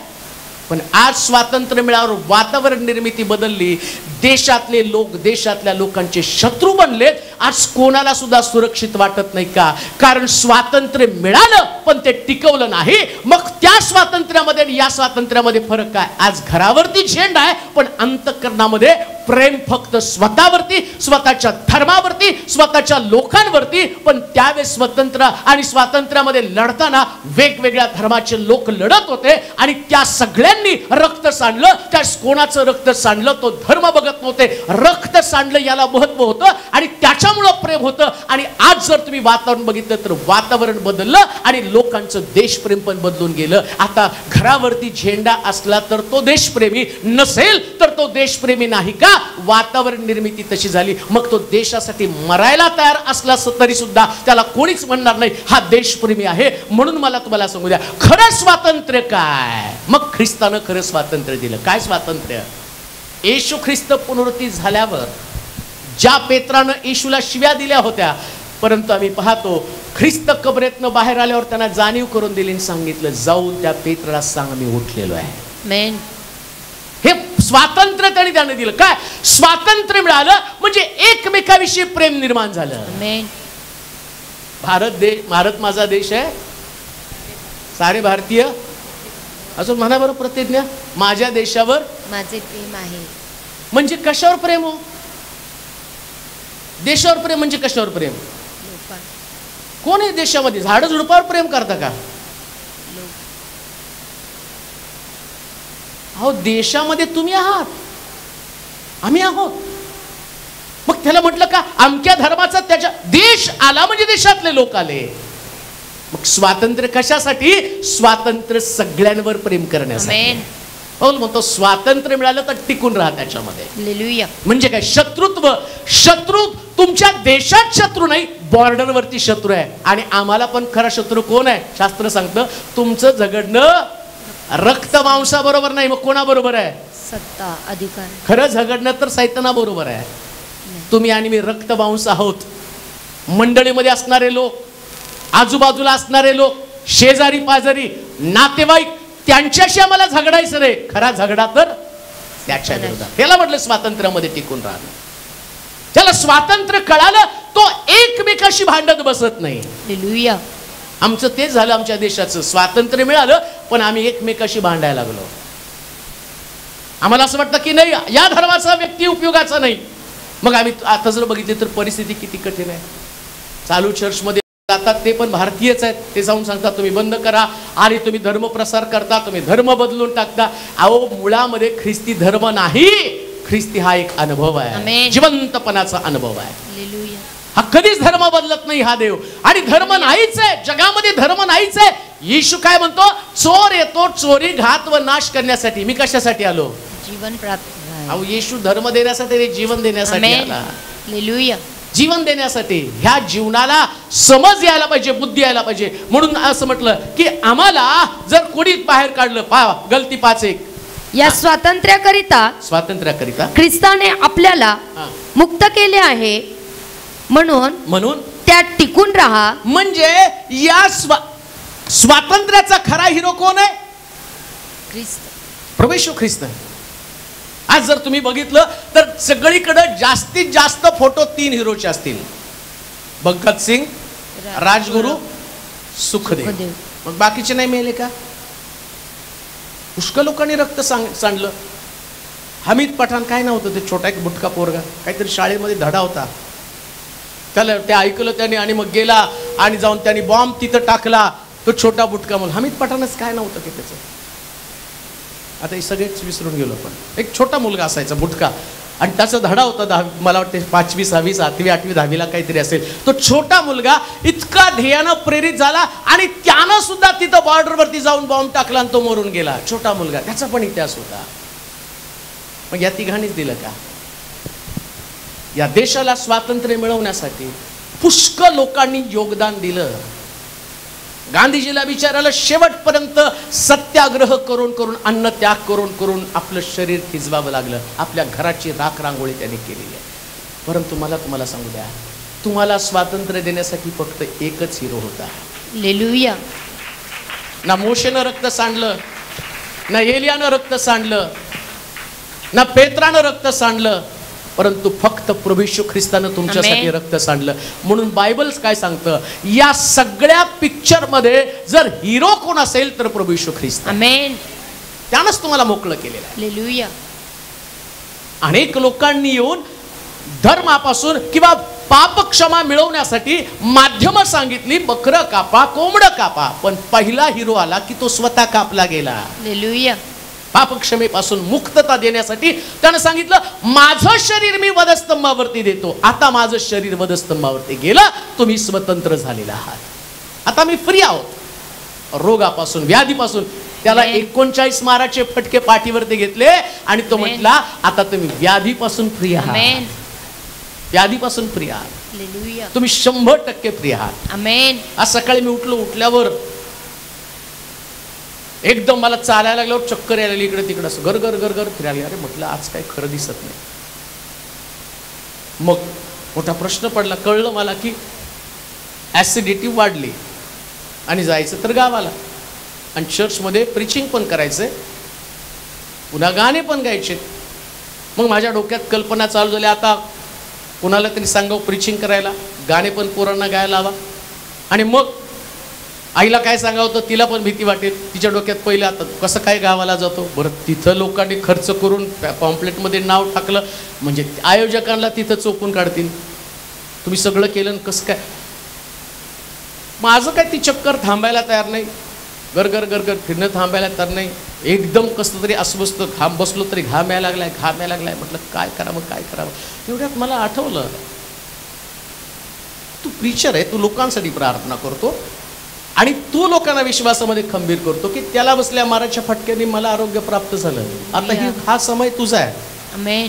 आणि मग मी तसंच उभं राहिलो आणि आता तुमच्या समोर प्रीचिंग करतो का? कारण मी स्वतंत्र झालेलो आहे 39 माराच्या फटक्याच्या द्वारे. 100%. हालेलुया. तिकडे घाम येत होता, खाली आल्यावर वर्शिप चालू ना, घाम नाही, काय नाही, चक्कर नाही, टक्कर नाही, काय नाही. का? 39 माराच्या फटक्याची ती ताकद आहे. स्वतंत्र, तुम्ही स्वतंत्र आहात. आणि कोण स्वतंत्र तुम्हाला केलं तर ख्रिस्तानं स्वतःचं बलिदान करून 39 माराच्या फटक्याच्या द्वारे आम्हाला आरोग्य दिलेले. म्हणून तुमचा हिरो कोण आहे तर प्रभू येशू ख्रिस्त. या स्वातंत्र्यासाठी पिक्चर मध्ये कोण असलं पाहिजे तर प्रभू येशू ख्रिस्त. त्यानं तुम्हाला आरोग्य दिलेलं आहे. आता माझ्यासाठी तो हिरो आहे, का तर मला गरज होती त्याच्याकडे. आणि तो बोलताना म्हटला, काळजी करू नको, माझ्या फटक्याने तो निरोगी झालेला आहे. माझ्यासाठी तो हिरो आहे. मला आता त्या स्वातंत्र्याची किंमत कळती. जर त्यानं 39 फटके खाल्ले नसते तर आज मला उभं राहून प्रीचिंग करता आलं नसतं. पण त्याच्या फटक्याची ताकद, स्वातंत्र्याची ताकद ही जर तुम्हाला अनुभवायची असेल तर त्याच्याकडे दृष्टी लावा. आपोआप तुम्हाला कळेल हे स्वातंत्र्य इतकं भारी स्वातंत्र्य. त्याला बसल्या माराच्या फटक्याने आरोग्य मिळतं. म्हणून या पिक्चर मधला हिरो कोण आहे तर प्रभू येशू ख्रिस्त. रोमकराचं पुत्र 3रा अध्याय आणि 24 वचन वाचा. कसं स्वातंत्र्य मिळालं? रोमकराचं पुत्र 3रा अध्याय 24 वचन. देवाच्या कृपेने ख्रिस्त येशूने खंडणी भरून खंडणी भरून प्राप्त केलेल्या मुक्तीच्या द्वारे ते विनामूल्य नीतिमान ठरतात. तो परत वाचा 3:24. देवाच्या कृपेने ख्रिस्त येशूने खंडणी भरून प्राप्त केलेल्या मुक्तीच्या द्वारे ते विनामूल्य नीतिमान ठरतात. ज्यावेळेस स्वातंत्र्य मिळालं आमच्या देशाला, या देशाला स्वातंत्र्य मिळाल्यावर आम्हाला पाहायला मिळतं की पुष्कळ लोकांना रक्त सांडावं लागलेलं आहे, किंमत चुकवावी लागली. आणि बायबल पण काय सांगतं माहिती का, तुमच्यासाठी आणि माझ्यासाठी येशू ख्रिस्तानं किंमत चुकवली. काय किंमत चुकवली? खंडणी. कुठली खंडणी भरली? रक्त सांडून. सुटका मिळण्यासाठी त्यानं रक्त सांडलेलं आहे, खंडणी भरलेली आहे. आम्हाला आमच्या देशाला असं स्वातंत्र्य नाही मिळालं. या देशातलं स्वातंत्र्य मिळताना ब्रिटिशांनी जाताना आणि कोहिनूर सिंहासन घेऊन गेले. अजून तो हिरा काय, कोहिनूर हिरा, अजून कुठलं? मयूर सिंहासन सोन्याने मडवलेलं. आमच्या देशात पूर्वी भरपूर सोनं होतं, म्हणजे सोन्याचं धूर निघायचं. शेतकरी शेतामध्ये जाताना त्या शेताच्या आणि त्या मेंढर चारण्याच्या काठीला सुद्धा सोनं लावलेलं होतं. एवढं सोनं आमच्या देशात होतं. जाताना ब्रिटिश सगळे घेऊन गेले. आता आम्हाला ते 50,000 तोळ्यांनी कुठंतरी घ्यावं लागतं, ते चोर घेऊन जातात घरामध्ये घुसून. इकडं कुठं शाळेला पोराला सोडायला गेलं, चोरी करून गेला. इकडं कुठं मैतीला गेला, चोरी करून गेला. एवढं सगळं गेलं. पण बायबल काय सांगतं माहिती का, हे करण्यासाठी कोणीतरी किंमत चुकवली. हे मोलवान आहे, याच्यासाठी खंडणी भरावी लागलेली आहे. असंच नाही तुम्हाला स्वातंत्र्य मिळालं. म्हणून तो म्हटला ना, जे स्वातंत्र्य तुम्हाला मिळालं ना ते टिकवून ठेवा. का टिकवून ठेवा म्हणतो? हे विनामूल्य तुम्हाला, तुम्ही नाही रक्त सांडलं, तुम्हाला तुमच्या पूर्वजांना काही करावं लागलं नाही. किती लोक आहेत त्या ठिकाणामध्ये ज्यांच्या घरामध्ये आणि त्या ठिकाणात सांगितलं की आमच्या घरातलं कोणीतरी शहीद झालेलं आहे. कोण आहे असे लोक त्या ठिकाणी? किती लोक आहेत? त्यांचं बॉर्डरवरती कोणतरी लढले, कोणतरी मेलेलं आहे. कोणाच्या घरामध्ये स्वातंत्र्य सेनानी आहे? तुमच्या कोणाच्या घरात आहे का? आमच्या घरात कोण आहे का? नाही कोणी. कारण आम्ही नाही किंमत चुकवली. आमच्या घरातल्या लोक, आम्हाला हे फुकट मिळालेलं आहे. फुकट मिळालं म्हणून आम्हाला त्याची किंमत नाही. तसं प्रभू येशू ख्रिस्तानं पण आम्हाला सुटका दिली. पापातनं आम्ही बाहेर आलो, पण त्याच्यासाठी त्याला किंमत चुकवावी लागली. त्यानं किंमत चुकवलेली आहे. आणि ज्या किंमत येते ना, त्यास त्याचं महत्व सुद्धा आम्हाला कळलं पाहिजे. त्याचं महत्व, इम्पॉर्टन्स कळलं पाहिजे. त्यास आम्ही स्वतः कष्ट करतो ना. मला ऑगस्टिन ब्रदरच्या घरी गेल्यावर नेहमी त्यांच्या घरामध्ये ते एक फार जुना स्टूल तुटलेला आहे, परंतु ते तसाच त्याने ठेवलेला आहे, पण त्याने अजून पण टाकून दिला नाही. मग त्याची स्टोरी ते सांगतात. हा स्टूल ज्यावेळेस मी नवीन कामाला लागलो होतो, तो कामाला लागल्यावर माझ्या पगारातनं घरामध्ये काहीतरी असावा म्हणून कितीतरी किलोमीटर चालत जाऊन ट्रेनमधनं उतरून तो स्टूल मी आणला. मी त्याच्यासाठी माझ्या पहिल्या पगाराची किंमत घालवलेली आहे. म्हणून ते म्हणतात त्याला टाकू वाटत नाही का? आता काय त्यांच्याकडे पगार भरपूर नाही का? पगार भरपूर आहे, पण किंमत आहे. हो, हे स्वातंत्र्य असंच आहे. ज्यास किंमत कळती ना, त्यास किंमत केल्यावर आणि किंमत कळाल्यावर तुम्ही असंच ते गमवत नाही. तुम्हाला कळतं याच्यासाठी कोणीतरी खंडणी भरलेली आहे. असं सहजपणे तुम्ही सोडू शकत नाही. तुम्हाला स्वतंत्र व्हावं. तुम्ही गुलामगिरीमध्ये होता, तुम्ही रागामध्ये होता, तुम्ही द्वेषामध्ये. ऐका, गुलामगिरीची किंमत, खंडणीची किंमत, स्वातंत्र्याची किंमत जाणून घ्या. जर स्वातंत्र्य कायनाला मिळालं असतं ना, तर आज हाबेल जिवंत असता. स्वातंत्र्य जर कायनाला मिळालं असतं ना, तर हाबेल आज जिवंत असता. आम्हाला पण प्रभूनं स्वतंत्र केलंय. कशासाठी माहिती का? हाबेल जिवंत राहावेत. हाबेल जिवंत राहावेत. म्हणून येशू ख्रिस्त उठल्याबरोबर त्यानं पहिल्यांदा काय सांगितलं? जाऊन पेत्राला पहिले सांग मी उठलेलो आहे. का? आता पेत्र कंपनीतनं बाहेर जाऊ नये, फेलोशिप मधनं बाहेर जाऊ नये. किंमत ख्रिस्ताला माहिती होती. आता याच येशूला या पेत्रानं शिव्या दिलेल्या आहेत, नाकारलेल्या आहे, पण त्याला माहिती आहे यानं मला शिव्या दिल्या तरी मी याच्यासाठी रक्त सांडलं ते महत्वाचं आहे. किंमत चुकवलेली याच्यासाठी, रक्त सांडलेलं याच्यासाठी. आणि रक्ताची किंमत चुकवल्यामुळं आता हा कळपातनं बाहेर राहू नये, यानं कळपातच राहायला पाहिजे. ही किंमत, हे महत्व त्याने ओळखलं आणि त्याने सांगितलं पेत्राला सांग मी आता उठलेलो आहे. पेत्राला घेऊन ये. आणि पेत्रानं पण किंमत ओळखली. ऐका, पेत्र तेवढंच घेऊन बसला नाही घरामध्ये. त्याला कळलं एवढं रक्त सांडून पण ख्रिस्त माझ्यावरती प्रेम करतो, त्याने ते स्वातंत्र्य स्वीकारलं. तो कळपामध्ये आला आणि पेत्रानं या स्वातंत्र्याची किंमत काय केली, तो उठला आणि शेवटपर्यंत ख्रिस्ताचा साक्षीदार राहिला. ज्याला स्वातंत्र्य कळतं, किंमत चुकवती, तो ख्रिस्ताचा साक्षीदार मरेपर्यंत राहतो. अर्धवट जीवन जगत नाही. मिनिस्ट्री शेवटपर्यंत करतो, सेवा अखंडपणे करतो. प्रभूनं तुम्हाला गुलामगिरीतनं, पापातनं बाहेर काढलं, तुमच्या हातामध्ये सेवा दिली, तुमच्या हातामध्ये मिनिस्ट्री दिली आणि एवढं सगळं सुंदर तुमच्या हातामध्ये दिलेलं असताना आता तो काय म्हणतो, याची किंमत तुम्ही करा. तुम्हाला खंडणी भरून दिलेली आहे. खंडणी भरून दिलेली आहे. मिनिस्ट्रीसाठी पेत्राला काही करावं लागलं नाही.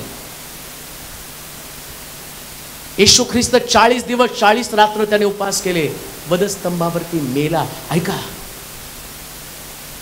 40 दिवस 40 रात्र उपवास केले आणि मग तो मिनिस्ट्रीला बाहेर पडला. देवाच्या संगती राहिला. रात्र रात्र डोंगरावरती प्रार्थना करत होता. त्याची मिनिस्ट्री तेवढी प्रभावी होती. पण पेत्राला ज्यावेळेस मिनिस्ट्री देताना तो काय म्हटला माहिती का, ना त्यानं 40 दिवस उपवास केले, हाच पेत्र डोंगरावरती. येशू म्हटलं तू जागृत राणी प्रार्थना कर. पण ज्यावेळेस प्रभू येशू ख्रिस्त परत आला तर पाहतो तर पेत्र झोपलेला आहे.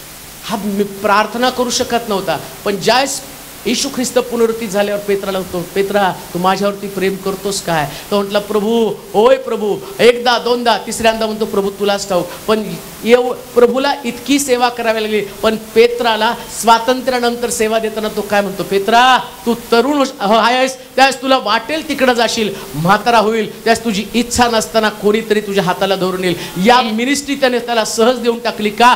कारण त्याने स्वातंत्र्य त्याला दिलेले. ख्रिस्तानं रक्त सांडलं आणि रक्त सांडून. म्हणून लक्षात ठेवा, आज जी मिनिस्ट्री आम्ही करतो ना, ही फक्त देवाचा अनुग्रह आणि कृपा आहे. त्यानं आम्हाला स्वतंत्र केल्यामुळे मिनिस्ट्री करतोय. लक्षात येतं का तुमच्या? माझ्यासाठी काही विशेष त्याग नाही करावा लागत मला, जो त्याग ख्रिस्तानं केलेला आहे. ही प्रभूची कृपा आहे, प्रभूचा अनुग्रह आहे. कोणीतरी मला परवा सांगितलं की पास्टर, जुना करार कधी समजत नव्हता, पण आता आम्ही जुना करातल्या गोष्टी इतक्या सहजपणे समजून घ्यायला लागलो आणि बायबल मधली वचनं आम्हाला समजायला लागली जेव्हापासून आम्ही तुमचं वचन ऐकायला लागलो. तू याच्यासाठी मी काय मेहनत केली, कुठल्या बायबल कॉलेजला गेलो, कोण मला शिकवलंय? हा देवाचा अनुग्रह, देवाची कृपा आहे. हे त्यानं दिलेले स्वातंत्र्य आहे, हे फ्रीडम आहे त्याचं. तो त्या आत्म्याच्या द्वारे तो मार्गदर्शन करतो, त्याच्यातनं बोललं जातं आणि याच्यानं लोकांचे जीवन बदललं जातं. पण याच्यासाठी मी काय केलेलं आहे? मी काय रात्रंदिवस बसलो बायबल वाचत, रात्रंदिवस मी त्याच्यामध्ये घडून गेलो तेवढा वेळ खर्च केला जो ख्रिस्तानं केला, जो रात्रंदिवस देवाच्या सहवासामध्ये राहत होता. असं लिहिलंय बायबलमध्ये. पवित्र शास्त्र सांगतं खरा हिरो कोण आहे? येशू ख्रिस्त. त्यानं रक्त सांडलं. एक गोष्ट ध्यानात ठेवा, स्वातंत्र्य कधीच सहज मिळत नाही, कधीच नाही मिळत. आणि सहज मिळालेलं कधी टिकत पण नाही. टिकवलं का आदामानं? सगळं फ्रीडम दिलं, सगळ्या झाडाची फळं. आता मात्र शुगर झाली की गोड खाऊ नका, बीपी झालं की मटण खाऊ नका, ऍसिडिटी झाली की दूध पिऊ नका. काय खाऊ काय पिऊ? कारलं खाऊ, तोंडलं खाऊ, मेथीची भाजी खाऊ, हे खाऊ नका. स्वातंत्र्य मिळालं, तुम्ही गमावलं. सगळ्या झाडाची फळं खा म्हणलं होतं बागेमध्ये. ऐका, अजून एक गोष्ट तुम्हाला सांगतो. देवाच्या सहवासात, एदेन बाग म्हणजे देवाचा सहवास, देवाच्या सहवासामध्ये सगळ्याला स्वातंत्र्य आहे. म्हणून तो म्हटला, विश्वासणारे प्राणघातक पदार्थ पिले तरी त्याला ते बाधणार नाही. स्वातंत्र्यात टिकून राहणं म्हणजे देवाच्या आधिपत्याखाली राहणं. मग शुगर असू द्या, बीपी असू द्या, देवाच्या सानिध्यात गोड खाल्लं तरी त्याचं विष तुम्हाला बनणार नाही का? हे स्वातंत्र्यामधला अनुभव आहे. आहे का नाही सुमगल सिस्टर? 32 वर्ष आंबे खाऊन आंब्याला कंटाळा आला पण त्यांना नाही आला. पण स्वातंत्र्याचा गैरफायदा पण घेऊ नका. 32 वर्ष शुगर आहे. ती पण 400, 450, कधी 300. म्हणून म्हटलं स्वातंत्र्यासाठी किंमत त्यानं चुकवलेली आहे. हे तुमचं इन्सुलिन काम करत नाही, गोळ्या काम करत नाही, पण येशूचं रक्त काम करतं. हे रक्तातली ताकद आहे. आणि म्हणून आमचा खरा हिरो तोच आहे, प्रभू येशू ख्रिस्त. काय आठवण ठेवायची? जसं स्वातंत्र्य दिनी सगळ्या शहीदांची आठवण केली जाते, आज सगळ्या शहीदांची आठवण कधी येणार नाही, पण आज सगळ्यांची. आज बघा गाणे पण बघितले तर मेरे देश की धरती अमक तमक, नाही का? ते देश की धरती खाली ते दारू पीत बसलेत बरं का, गाणे लावून. ते बेवडे जे आहेत ना, ते बरोबर ते कुठं काय टाकलं, पेंडॉल टाकलं की ते तंबाखू खाणार, गुटखा खाणार, दारू पिणार आणि देश की धरती लावणार. का तर त्यांना स्वातंत्र्य कळालंच नाही. पण ज्याला स्वातंत्र्य कळतं ना, तो त्यांच्यासाठी रडतो. म्हणून ज्यावेळेस पहिल्यांदा लता मंगेशकरनं ते गाणं गायलं तर पंडित नेहरू ओक्साबोक्षी रडत होते. का तर त्यांना शहीदाची आठवण झाली. आम्हाला पण ख्रिस्तानं स्वतंत्र केलं, आम्हाला त्याची आठवण व्हायला पाहिजे, अश्रू गाळले पाहिजे. जर मी गुलामगिरीमध्ये असतो तर आज मला किती आक्रोश करावा लागला असता. आजारपणात असतो, दारिद्र्यामध्ये असतो, कुटुंब उद्ध्वस्त झालं असतं, घर माझं तुटून गेलं असतं आणि रोज मला नाना प्रकारच्या पिढ्याला तोंड द्यावं लागलं असतं. पण स्वातंत्र्यामुळे त्या ठिकाणामध्ये आम्हाला पाहायला मिळतं की आम्हाला ख्रिस्ताची आठवण करणं फार गरजेचं. रोमकरांचं पत्र 6 अध्याय 6 वचन वाचा. 6:6.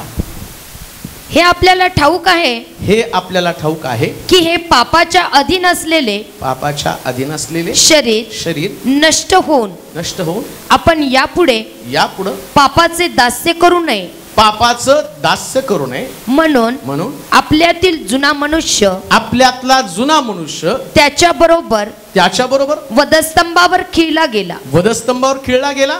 कारण जो कोणी मेला तो पापाच्या दोषापासून मुक्त होऊन. आता नियम काय माहिती का? आम्ही स्वतंत्र झालो आणि आता स्वतंत्र झालो तर आमच्यातला जुना मनुष्य गुलाम होता बरं का. अजून सुद्धा कधी कधी आपण म्हणतो ना, ब्रिटिशांची सत्ता बरी होती, फटके मारत होते. ब्रिटिशांची सत्ता, जुने लोक म्हणतात ना, स्वस्ताही होती त्यावेळेस. त्यावेळेस पगार 6 रुपये होता.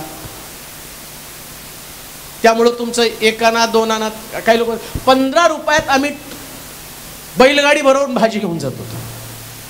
15 रुपयात. मी सुद्धा, आता मी काय एवढा आधी बाबा आदम का जमान्यातले काय, पण मला आठवतं मी सुद्धा 2 रुपये किलोने तांदूळ खाल्ला,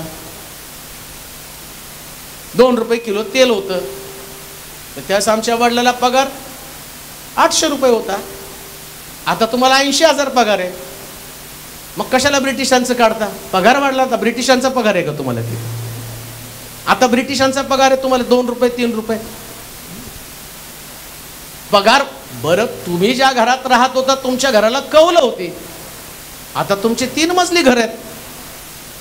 आता तुम्ही सायकलवर जात होता, आता तुमच्याकडे 2 व्हीलर 4 व्हीलर आहे. प्रॉब्लेम काय माहिती का? स्वातंत्र्य आम्ही बघत असताना आम्हाला नेहमी जुनं आठवतं, जुना मनुष्य. कोण जुना मनुष्य? बाबा आदम के लोक. मला आठवतं चांगलं, मी शाळेला जातो ना, तर अंबिका स्टोर नावाचं, पुन्हा मला माहिती असेल, अंबिका, तो एक भेरा म्हातारा तिथं बसलेसा, वाण्याचा म्हातारा. आणि मग तो काय करायचा, जाताना मला आवाज द्यायचा, इकडे रे, इकडे इकडे इकडे. मग मी जायचो. मग मुठभर शेंगा आणि गुळ माझ्या हातात द्यायचा, जा खात खात म्हणून. आता तुमच्या हातावर फटके मारतील, सगळं पॅक आहे. मग कारण काय हो?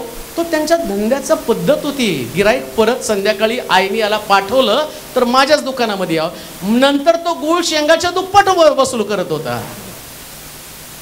मग आता जर मी म्हटलं आमच्या काळात इतकं भारी होतं, आम्हाला गुळ शेंगा जाता जाता देत होते, काढून बी घेत होते भाऊ. आता टीव्हीला तुम्ही जाहिरात, तुमचा जुना द्या आणि आमचा नवा घेऊन जा. मला ते एकदा आश्चर्यचकित, कसली कंपनी, जुना द्या नवीन घेऊन जा, ह्यांना फायदा काय? नंतर कळलं याचे 2000. पॉलिसी तीच आहे. पण तुम्हाला जुना मनुष्य आठवतो ना? मग आता पौल काय म्हणत आहे? स्वातंत्र्य मिळावले, तुमचा जुना मनुष्य आठवू देऊ नका. कोणता जुना मनुष्य?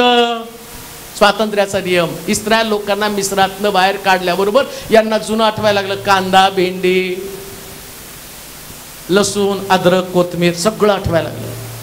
सगळं जुनं आठवलं. मिस्रामध्ये लसूण होता, कांदा होता, मिरची होती, टमाटे होते, हे मिस्रामध्ये होते. आणि इथं काय नुसता मानना मानना मानना. अरे स्वतंत्र झाला हे बघ. हालेलुया. मिस्रात काय होतं ते बघू नकोस. कधी कधी आम्ही म्हणतो ना, बोलता बोलता सुद्धा देवाचे गाणे करतात. कधी कधी ते बी निघतं बरं का. मिस्राची आठवण, मिस्राची आठवण येतेच. बोलता बोलता बोलता बोलता तोंडातनं एक शब्द असा निघतो, लगेच मिस्राची आठवण. एक शब्द, मग आम्ही सॉरी, जीभ चावल्याने काय होते, ही मिस्राची आठवण झाली.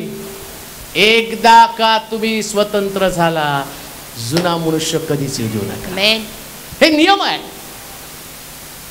किती सुंदर आहे. तो पापाच्या गुलामगिरीतनं बाहेर निघाला. मग आता जुना मनुष्य, कोणता जुना मनुष्य? सगळ्यामध्ये एक जुना मनुष्य आहे, त्याला बाहेर येऊ देऊ नका बरं का. तो धडपडत असतोय, येऊ दे.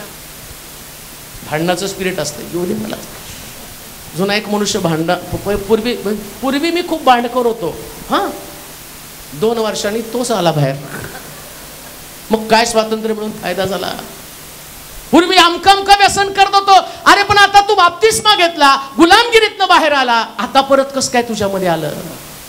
नियम काय स्वातंत्र्याचा? असा परत म्हणून हे आपल्याला ठाऊक आहे, हे आपल्याला ठाऊक आहे की हे पापाच्या अधीन असलेले शरीर, पापाच्या अधीन असलेले शरीर नष्ट होऊन आपण यापुढे पापाचे दास्य करू नये. आता आम्ही ब्रिटिश गुलामगिरीच्या अंतर्गत नाही. आमेन. आता आमच्यावरती राज्य कुणाचं आहे? मोदी सरकार. कुणाचं राज्य? मग तुम्ही नाही हो, आमचे कॉर्नवालिस छान होते, राहू द्या. कॉर्नवालिस, डल हाऊसी, अमक तमक, कसले भारी भारी नाव नाही का. ते गव्हर्नर होते, ते चांगले होते, ते अमक होतं. आणि ते त्यांची आता तुम्ही स्वतंत्र आहात. आणि आम्ही स्वतंत्र देशाचे नागरिक आहोत, म्हणूनच आम्ही मुक्तपणे उपासना करू शकतो. हालेलुया. हे महत्वाचं आहे ना. हे महत्वाचं आहे. काय तुम्ही मोकळे आहात, आम्हाला कोणी बंधनं टाकले? सरकार बदललं म्हणून थोडी आमच्यावरती बंधनं आलेले. ते म्हटले का नाही तुम्ही चर्च नाही घ्यायचं? आम्ही घेत आहोत. आणि त्या राज्यकर्त्यांबद्दल देवाला धन्यवाद. हालेलुया. आम्ही देवाची स्तुती करतो. का? आता आमचा जुना मनुष्य, आता आम्ही जर म्हटलं नाही आपण ख्रिस्ती, आणि आपल्याला ते जे होते ना डल हाऊसी, फल हाऊसी, तेच पाहिजे. कशाला? आता कोण पण आहे, आताचे गव्हर्नर आम्हाला मोकळेपणानं देवाची स्तुती करू देतात. आणि मुक्तपणे देवाची आराधना करू शकतो. का?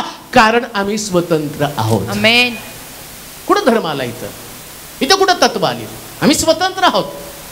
मग आम्ही कोण आहोत त्याला महत्वाचं नाही, पण जुना मनुष्य आमच्यात येऊ नये. शेवटची गोष्ट वाचूया. इब्रिलोकाचं पत्र 1 अध्याय 7 वचन. इब्रिलोकाचं पत्र 1 अध्याय 7 वचन. आणि देवदूतांविषयी तो म्हणतो, तो आपले देवदूत वायू. इब्री 1:7.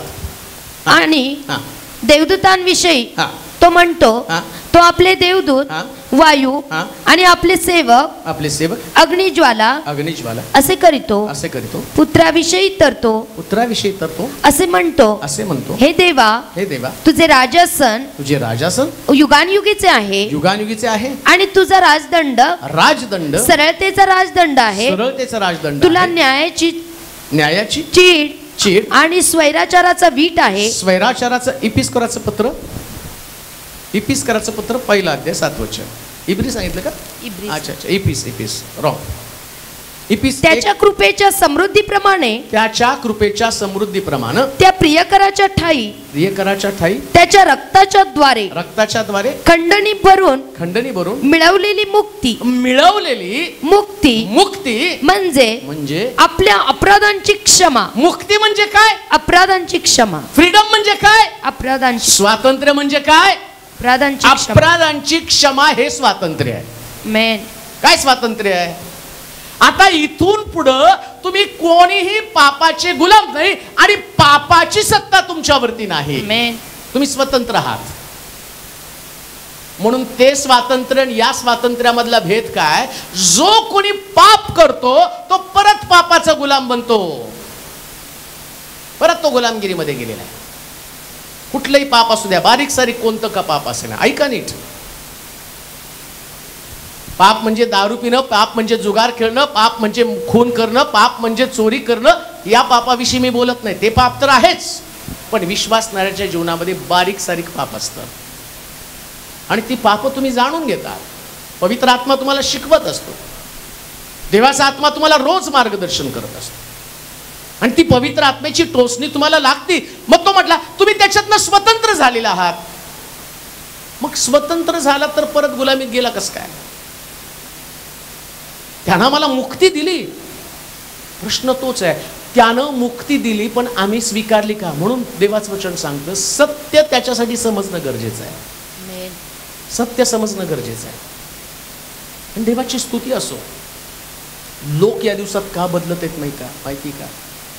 आम्ही पाहतो बऱ्याच ठिकाणामध्ये गेल्यावरती इतक्या सुंदर साक्ष ऐकायला मिळतात, पास्टर आता आम्ही पूर्वीसारखे राहिलेलो नाही. मेन का? हे सत्य त्यांना कळालं. हालेलुया. प्रीचिंग तर जगामध्ये वर्षानुवर्ष चालू आहे, पण सत्य बाहेर येणं गरजेचं आहे. हालेलुया. सत्य पाप दाखवतं, दोष दाखवतं, चुका दाखवतं, उणिवा दाखवतं. आणि ज्या दिवशी तुमच्यातल्या उणिवा बाहेर पडेल ना, तर पवित्र शास्त्र सांगतं हे स्वातंत्र्य म्हणजे नेमकं काय? तुम्ही पापाच्या दास्यत्वातनं बाहेर आलेला आहात. आमेन. पण देवाची प्रिय लोक, गुलामगिरी सगळ्यात वाईट आहे आणि या गुलामगिरीतनं बाहेर पडण्यासाठी ख्रिस्तानं रक्त सांडलं. त्या रक्ताची किंमत ओळखा. म्हणजे स्वातंत्र्य त्यांनी पापातनं बाहेर पडण्यासाठी तुम्हाला दिलं, किंमत चुकून तुम्हाला दिलं ना, ते टिकवून ठेवा.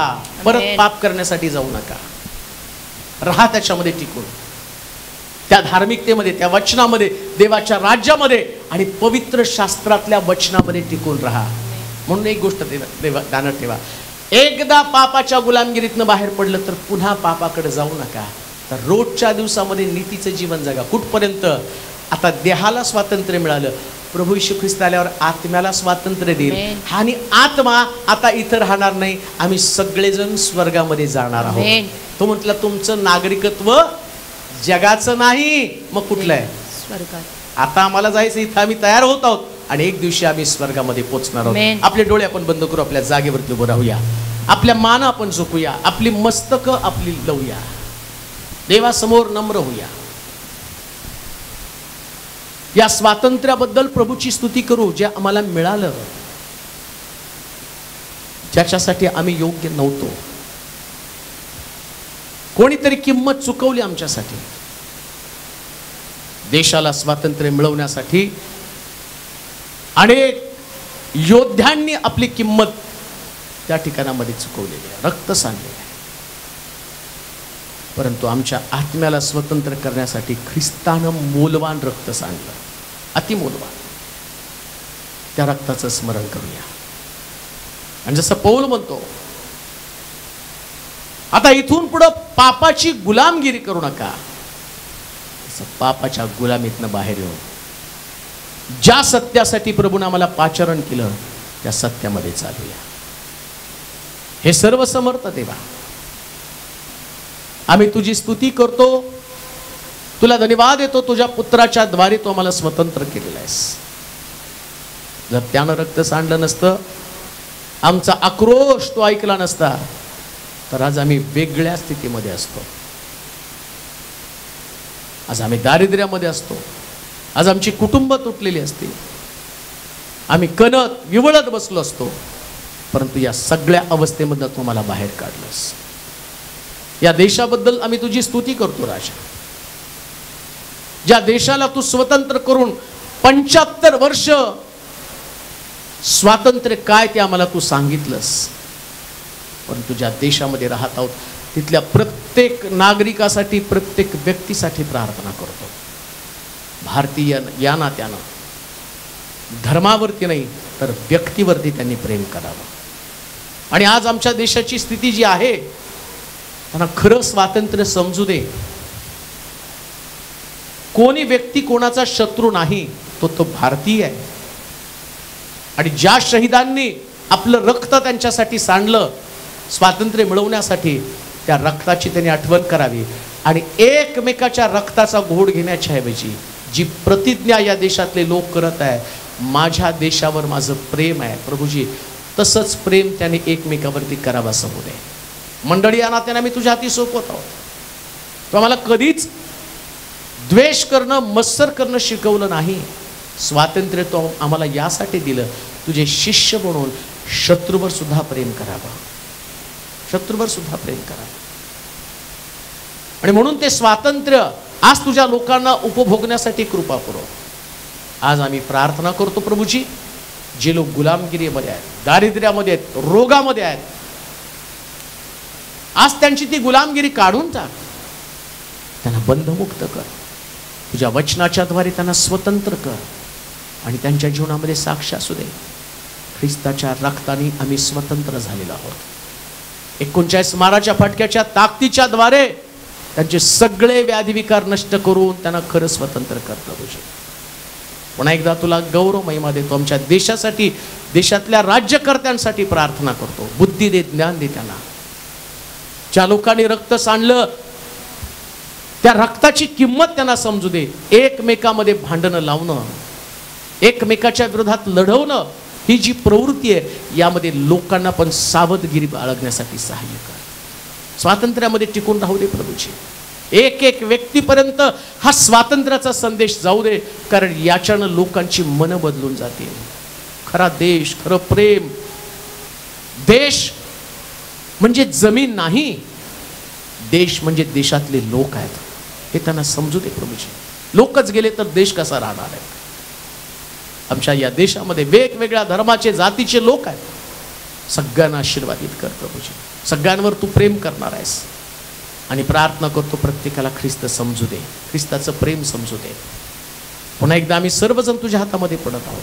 तुला गौरव, तुला महिमा दे. येशूच्या नावात ही प्रार्थना विनवणी केली म्हणून तो ऐक. आमेन. आता दे बापाची प्रीती, प्रभू येशू ख्रिस्ताची कृपा, पवित्र आत्म्याची सहभागिता तुम्हा सर्वांबरोबर आता आणि सर्व काळ असो. आमेन.